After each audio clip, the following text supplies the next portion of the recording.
Sir private దోపిడీ ఎట్లా ఉంటే సార్ ఈ 16 ఏళ్లుగా ఈ చట్టాన్ని పట్టించుకోకపోగా ప్రైవేట్ కార్పొరేట్ విద్యా సంస్థలన్నీ సార్ ఇప్పుడు పరిపాలిస్తున్నటువంటి చాలామంది నాయకులవే ఉన్నాయి సార్. ఈ సభలో ఉన్నటువంటి చాలామంది కూడా ప్రైవేట్ విద్యా సంస్థలు ఉన్నాయి సార్, ప్రైవేట్ కాలేజీలు ఉన్నాయి సార్. మరి ప్రైవేట్ వ్యవస్థ మన నాయకుల దగ్గర ఉన్న తర్వాత మనం ప్రభుత్వ విద్యను ఎట్లా బాగు చేసుకొస్తాం సార్? మనకి ఎట్లా ఇంటెన్షన్ ఉంటుంది సార్? ఇవాళ అనేకమైనటువంటి యూనివర్సిటీలు sir, Malla Reddy university, Anurag university, ఇగో మా అన్నది ఏవిఎన్, మా అన్నది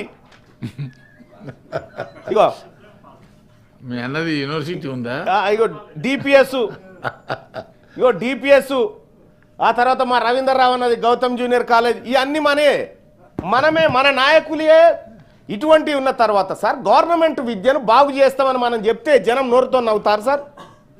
మనమే మోసం చేయబడితే మనమే ఆ విద్య గురించి ఇప్పుడు ఎట్లా అంటే సార్ గుండెలు బాదుకుంటున్నాం సార్ ఇలా విద్య గురించి. కానీ ఒక మాట గుర్తుపెట్టుకోవాలి సార్, ప్రభుత్వ విద్య లేకపోతే మనం అంతా ఏడ చదివినాం సార్? సర్కార్ బళ్ళలో చదవలేదు సార్ మనమంతా.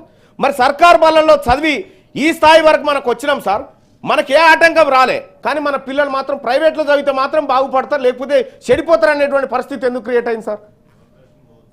సార్ ప్రభుత్వ విద్య నాశనం అయితేనే ఇప్పుడు మనందరి వ్యాపారాలు నడుస్తాయి కాబట్టి ఆ రంగాన్ని వదిలేసినామేమో అని నేను అనుకుంటున్నాను సార్.